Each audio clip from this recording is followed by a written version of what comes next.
এই পৃথিবীর জমিনে কখনো কারো কাছে আত্মসমর্পণ করে না, কোনো মানুষের কাছে গিয়ে তারা জীবন ভিক্ষা চায় না। তারা চিন্তা করে জীবন দেওয়ার মালিক আল্লাহ, এই জীবনটা যদি দিতে হয় আমরা আল্লাহর কাছেই দেব। জোরে বলেন ঠিক কিনা?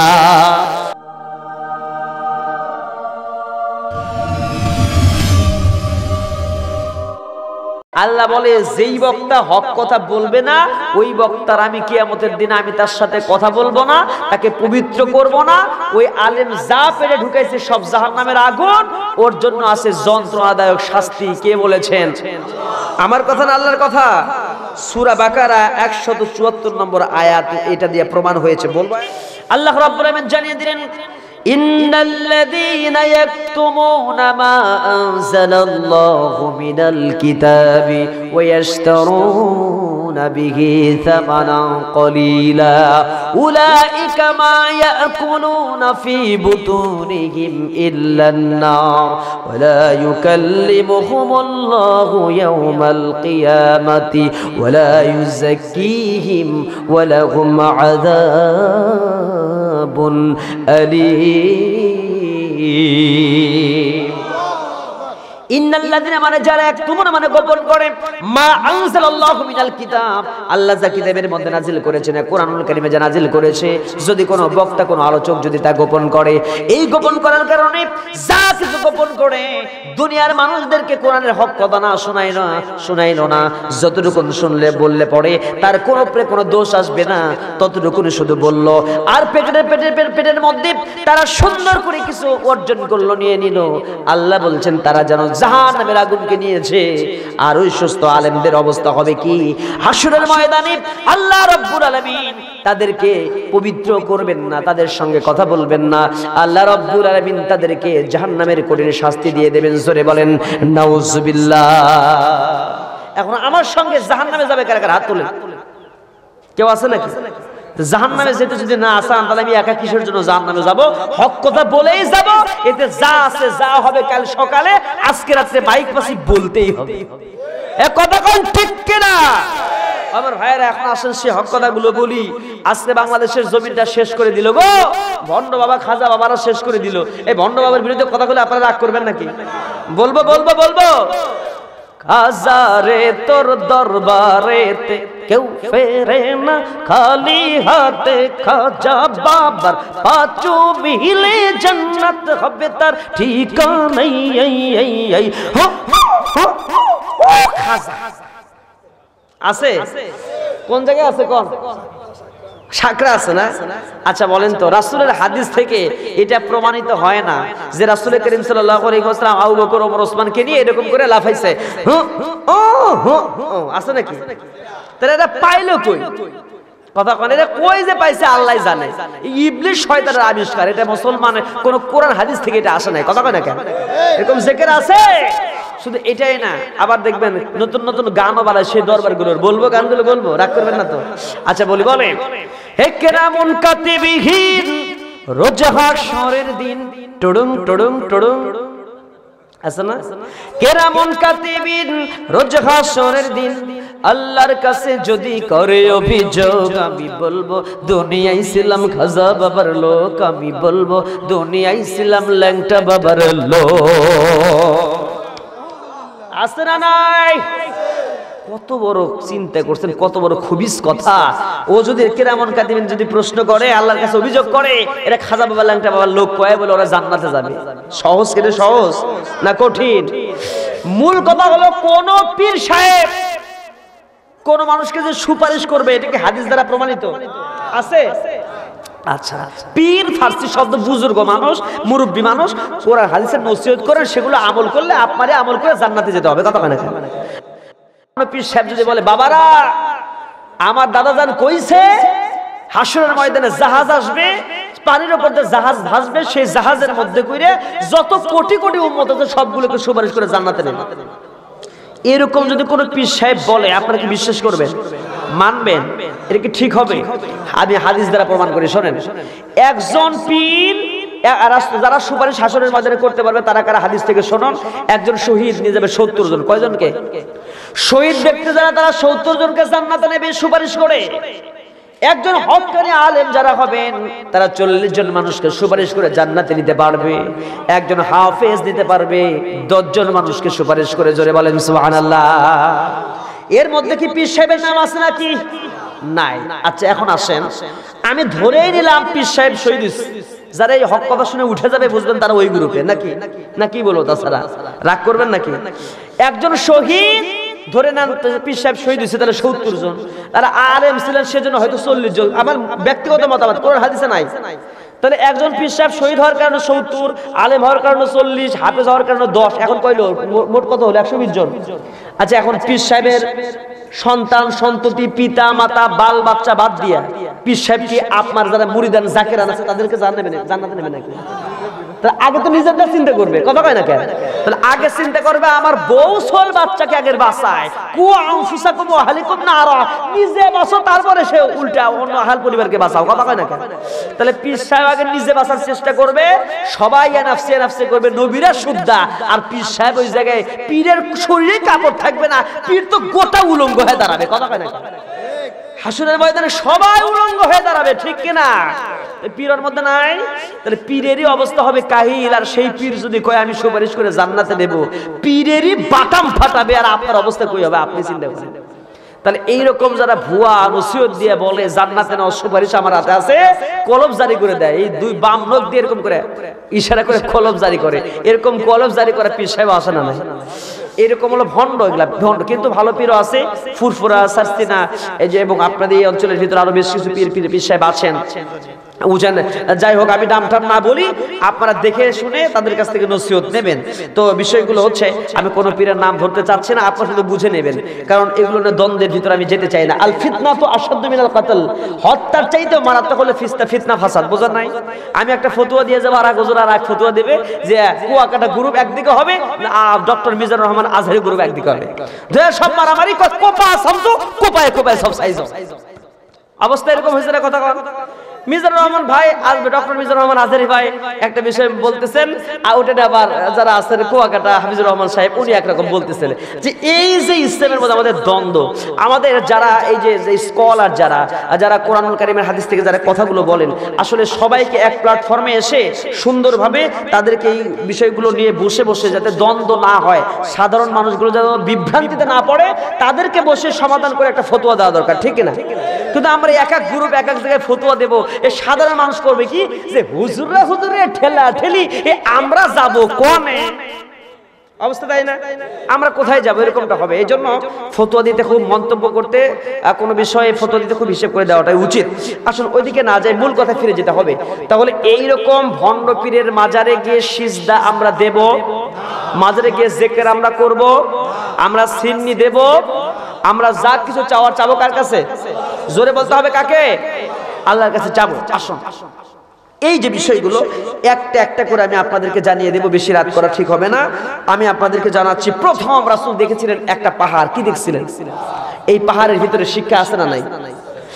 আল্লাহ রাব্বুল আলামিন জানিয়ে দিচ্ছেন, সুন্দর করে জানেন। জিবরাইল আমিন বলছেন, ইয়া রাসূলুল্লাহ, আল্লাহ আপনার উম্মতদেরকে জানাতে চান, আপনার মধ্য দিয়ে শিক্ষা দিতে চান। আল্লাহ কোরআনুল কারীমের সূরা ইমরানের মধ্যে 133-34 নম্বর আয়াতের মধ্যে বলেছেন, ওয়াল কাযিমিনাল গায়য ওয়াল আফিনা আনিন নাস। ইয়া রাসূলুল্লাহ, যা রাগ বেশি হয়ে যাবে, রাগটা যদি কেউ কন্ট্রোল করতে পারে, আর রাগ যদি কেউ কন্ট্রোল করে নেয়, অপরাধী মানুষকে ক্ষমা করে দেয়, আল্লাহ রাব্বুল আলামিন বলছেন তারা হলো মুহসিন। ওই সমস্ত মানুষদেরকে মুহসিন বান্দা বানিয়ে তাদেরকে জান্নাতে দেবে। বলেন সুবহানাল্লাহ। এক নম্বর রাগ কন্ট্রোল করতে হবে। চিন্তা করে দেখেন, আজকে বাংলাদেশ থেকে শুরু করে তাম পৃথিবীর জমিনে যত অঘটন ঘটতেছে, যত মারামারি হানাহানি কাটাকাটি, সবকিছু হচ্ছে রাগের কারণে। সবকিছুর জন্য বলেন, ধরেন একজনের বাপরে মারছে, যে আমার বাপরে মারলো, কে মারছে? ধরেন একজন লোক, কোন এক সলিমউদ্দিন বাপরে রহিমউদ্দিন মারছে। আচ্ছা, দোষী কি কয়জন কন্ত? একজন। এখন সেই দোষী হওয়ার কারণে এখন যদি কোন লোক চিন্তা করে আমি তো পাওয়ার পাইছি, ক্ষমতা পাইছি রে, আমার বাপরে মারছে কে? লালমাই এলাকার আব্দুর রহিম। ওই আব্দুর রহিম না, ওই লালমাই অঞ্চলের কুমিল্লার লালমাই আলী শহরের যত হুজুর পাবি সবগুলো হুজুরে ধর আর ধরে ধরে ফাঁসিতে ঝোলা। যদি এরকম কেউ চিন্তা করে, আচ্ছা বলেন তো এই চিন্তা সঠিক না ভুল? আমার কথা বুঝেন নাই মনে হয়, বুঝতে পারতেছেন তো? এটা ঠিক না ভুল? এই চিন্তা হবে ভুল, কারণ এটা রাগের মাথায় রাগ করে সে করবে। এই রাগের পরিণতি খুব খারাপ হয়, ভয়াবহ হয়। এই যে রাসূলকে জানিয়ে দেওয়া হয়েছে, রাসূল আল্লাহ কি আপনার উম্মতদেরকে জানান পাহাড় পরিমাণ রাগ হোক, রাগ কন্ট্রোল করুক, আমি আল্লাহ তাকে জান্নাত দেব। সুবহানাল্লাহ বলবেন না? রাগ বেশি ভালো না, বেশি রাগ করলে তার পরিণাম ভালো হয় না, খারাপে হয়। এত রাগারাগি করা যাবে না। তবে সেই রাগটা যদি ইসলামের জন্য হয় তবে সেটাতে উপকার আছে না নাই? দুইজন মানুষের রাগ বেশি ছিল এই দুনিয়াতে। একজন হচ্ছে নবী, যার নাম হযরতে নাম কি মুসা পয়গম্বর, যে মুসার কথা আমার ভাই কিছু করে বলে গেছেন, ওদিকে যাব না। দুই নাম্বার নবী না, কিন্তু তার খুব পাওয়ার ছিল। তাকেও বলা হয়েছে যদি রাসূল বলেছেন যদি নবী কেউ দুনিয়াতে আসতো আমার পরে তাহলে সেইটা হতো কে? জোরে বলেন। আরে ওমরের মতো একটা নবী, মানে নবী না, ওমরের মতো একজন মানুষ এই বাংলাতে থাকলে ডোনাল্ড ট্রাম্প শুদ্ধ ওর মস্তক পর্যন্ত কেঁপে উঠতো। কথা কয় না কেন? একটা ওমর এই জামানায় দাও হে মেহেরবা, একটা ওমর এই জামানায় দাও হে মেহেরবা, দিনের পথে অকাতরে, দিনের পথে অকাতরে বিলিয়ে দেবে প্রাণ। একটা ওমর, একটা ওমর এই জামানায় দাও হে মেহেরবা। সবাই বলেন আমিন। ওমর ফারুক কেমন রাগী মানুষ ছিলেন জানবেন না? ইসলাম কবুল করার আগে হযরত ওমর ফারুক রাদিয়াল্লাহু তাআলা আনহু ইসলাম কবুল করার আগে 100টা লাল উটের লোভে পড়ে আল্লাহ নবীকে জবে করতে গিয়েছে। আল্লাহ রাসূলের বরকতে, নবীর দোয়ার বরকতে ওমর ফারুক ইসলামের ছায়াতলে এসে ওই ওমরের রাগ ইসলামের জন্য কাজে লেগে ওমর ফারুকের দ্বারা ইসলামের অনেক উপকার হয়েছে। জোরে বলেন ঠিক কিনা? ওমর কেমন রাগী ছিলেন সেই জামানায় একটা ঘটনা আপনাদেরকে জানিয়ে দেব। একজন মহিলা ওমর ফারুকের বাবার পরিবারে, ওমরের বাবার নাম হলো খাত্তাব, ওমর বিন খাত্তাব রাদিয়াল্লাহু তাআলা আনহু। হযরত ওমর রাদিয়াল্লাহু তাআলা আনহু কি করলেন? তার বাবার পরিবারে দুজন দাসী, একজনের নাম লুবাইনা আর একজনের নাম হচ্ছে জুরাইনা।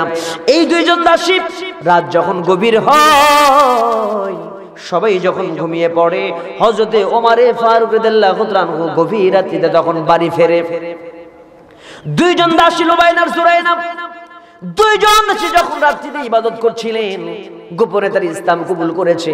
ওমর ফারুক দেখলেন এই দুইজন মহিলা গোপনে রাত্রিতে কি যেন করছে তারা ঘরের মধ্যে। এই দুইজন মহিলাকে দেখে নিয়ে রাত্রিতে কিছু বললেন না। সকাল হয়ে গেল, ওমর ফারুক রাদিয়াল্লাহু তাআলা আনহু তলোয়ারটা উঁচু করলেন আর চাবুকটা হাতে নিয়ে লুবাইনার জুরাইনা দুজন দাসীকে ডাকলেন। আর দাসী দুজনকে বললেন সত্যি করে বলবা, মিথ্যা বলবা না, গত রাত্রিতে তোমরা রাতে ঘরের মধ্যে কি করছিলে? হযরত ওমর ফারুক রাদিয়াল্লাহু তাআলা আনহুর সামনে এই লুবাইনার জুরাইনা দুটি বোন বলছিলেন, ওমর রে, আমরা তোমার বাবার পরিবারের দাসী, মিথ্যা বলবো না, কারণ মিথ্যা কথা তো আমরা আল্লাহর কাছ থেকে শিক্ষা পাই নাই, নবী আমাদের শিক্ষা দেয় নাই। ইয়া আইয়ুহাল্লাযীনা আমানু আমানুত্তাকুল্লাহা ওয়া কুলু কওলান সাদীদা। ইয়া আইয়ুহাল্লাযীনা আমানু, হে যারা ঈমান এনেছো, আমানুত্তাকুল্লাহ, আল্লাহকে ভয় করো, ওয়া কুলু কওলান সাদীদা, সদা সর্বদা সত্য কথাটাই বলো। এই কথাটা শিক্ষা দিয়েছেন কে? হযরত ওমর ফারুক রাদিয়াল্লাহু তাআলা আনহু ইসলাম তখন কবুল করেন নাই, কি পরিমাণ রাগ তার খেয়াল করে দেখেন। এইজন্য লুবাইনার জুরাইনা যখন এই কথা বললেন, আমরা গোপনে বিশ্ব নবীর দরবারে গিয়েছিলাম, এলাকার মানুষ সবাই বলে মুহাম্মদ হলো পাগল, মুহাম্মদ জাদুকর, মুহাম্মদ একটা খারাপ মানুষ, মুহাম্মদ বদমাইশ মানুষ। জোরে কর নাউজুবিল্লাহ। আমরা সবাই চলে গেলাম, দুটি বোন গোপনে যখন নবীর কাছে গিয়েছি, নবীর সুন্দর চেহারা দেখেছি আর চিন্তা করলাম এলাকার মানুষ যাকে খারাপ বলে, এত সুন্দর চেহারার অধিকারী যেই ব্যক্তি হয়েছেন, আর এত সুন্দর যার আচরণ, এত সুন্দর তার কথা, এই মানুষ কোনোদিন খারাপ হতে পারে না। নবীর চেহারা দেখে আমরা ইসলাম কবুল করে নিয়েছি, বলেন সুবহানাল্লাহ। আমরা পড়ে নিয়েছি সেই কানুজয়ী কালিমা লা ইলাহা ইল্লাল্লাহু মুহাম্মাদুর রাসূলুল্লাহ সাল্লাল্লাহু আলাইহি ওয়াসাল্লাম। আরবের মানুষেরা কত বড় ভাগ্যবান, নূর নবীজির রূপ দেখিয়া কাফের হলো মুসলমান, ঠিক না? আরবের মানুষেরা কত বড় ভাগ্যবান, নূর নবীজির রূপ দেখিয়া কাফের হলো মুসলমান। ইয়া রাসূলুল্লাহ ইয়া হাবিবাল্লাহ, মন থেকে বলেন না, ইয়া রাসূলুল্লাহ ইয়া হাবিবাল্লাহ, ইয়া রাসূলুল্লাহ ইয়া হাবিবাল্লাহ সাল্লাল্লাহু আলাইহি ওয়াসাল্লাম। ইসলাম কবুল করেছেন লুবাইনা জুরাইনা, দুটি বোন যখন ইসলাম কবুল করলেন, এই দুইটি বোনের উপরে রাগান্বিত হলো ওমর। ওমরের এমন রাগ ছিল, ওমর চাবুকটা উঁচু করে বলছেন, লুবাইনা জুরাইনা রে, আমার বাবার পরিবারের খাস আর আমাদের লাত মানাত উজ্জা কবল সরস্বতী আফরোজিতের পূজা বাদ দিয়া এক আল্লাহর ইবাদত করিস, হযরতে ওমরের সে হযরতে বিশ্বনবী সাল্লাল্লাহু আলাইহি ওয়াসাল্লামের ধর্ম পালন করিস। এই যে আমার চাবুকটা ততক্ষণ পর্যন্ত তোদের পিঠের উপরে চলবে যতক্ষণ না পর্যন্ত ইসলামটা না আসবে। জোরে কর নাউজুবিল্লাহ। মারতে আরম্ভ করলো, দুটি বোনের পিঠের উপরে উপর্যপরি আঘাতের উপরে আঘাত যখন করতেছিল, মারতে মারতে হযরত ওমর ফারুক এত রাগ করেছেন, মারতে মারতে ক্লান্ত হয়ে গেল। ওমর ফারুক রাদিয়াল্লাহু তাআলা বসে পড়লেন। ওমর বসে পড়ে বলছেন, ও লুবাইনা জুরাইনা, হয়তো তোরা মনে করিস আর তোদেরকে মারবো না, কিন্তু এতক্ষণ আমি মারতে মারতে ক্লান্ত হয়েছি, এত রাগ আমি তোদের উপরে ঝেড়েছি, কিন্তু আমার ক্লান্তি হওয়ার কারণে বসে পড়েছি। আবার যখন আমি এনার্জি ফিরে পাবো, আবার তোদের পিঠের উপরে আমি আঘাত করবো। জোরে কর নাউজুবিল্লাহ। এখনো সময় আছে, ইসলাম সার্বিকরা বল। লুবাইনার জুরাইনা বলছিলেন, ওমর রে, তুমি তো জানো না রে ওমর, যে কোরআন আমাদের অন্তরের মধ্যে ধারণ করেছে, যে নবীর ভালোবাসা আমাদের হৃদয়ের মধ্যে ঢুকেছে, আমাদের জীবন চলে যাবে, কিন্তু ওমর কালেমার পথ থেকে এক চুল পরিমাণ সরতে রাজি নাই, বলেন সুবহানাল্লাহ। ওমর ফারুক আবার বললেন, মারতে মারতে লুবাইনা জুরাইনা দুটি বোনের শরীর থেকে যখন কাপড়গুলো ছিঁড়ে গেছে, ফিনকি দিয়ে রক্ত বের হয়েছে, দরদর করে জমিনের মধ্যে রক্ত পড়ে, ওমর ফারুক রাদিয়াল্লাহু তাআলা আনহুর অন্তরের মধ্যে তখনও ভালোবাসা জন্মায় না। ওমর ফারুককে বলা হলো, ওমর রে, মারতে মারতে দুনিয়া থেকে বিদায় করতে পারো, আমাদেরকে শেষ করতে পারো, আমাদের শরীরটাকে টুকরো টুকরো করে কুকুরকে দিয়ার এই পৃথিবীর সমস্ত হায়না প্রাণীদেরকে খাওয়াই দিতে পারো, কিন্তু আমার জেনে রাখো, আমার শরীরের উপরে তোমরা আঘাত করতে পারবে, কিন্তু এই কলিজার মধ্যে যে আল্লাহকে স্থান দিয়েছে, এই কলিজার উপরে, হৃদয়ের উপরে তোমরা কোনোদিন প্রভাব বিস্তার করতে পারবে না। তাই তো আমরা দেখতে পাই, এরকম লুবাইনার জুরাইনার মতো যারা, সুমাইয়ের মতো আর হানজালার মতো, খুবাইবের মতো যারা ইসলাম প্রিয় মানুষ, তারা শত সহস্র নির্যাতনের পরেও তারা ফাঁসির মঞ্চের দিকে এগিয়ে যায়। এই পৃথিবীর জমিনে কখনো কারো কাছে আত্মসমর্পণ করে না, কোনো মানুষের কাছে গিয়ে তারা জীবন ভিক্ষা চায় না, তারা চিন্তা করে জীবন দেওয়ার মালিক আল্লাহ, এই জীবনটা যদি দিতে হয় আমরা আল্লাহর কাছেই দেব। জোরে বলেন ঠিক কিনা?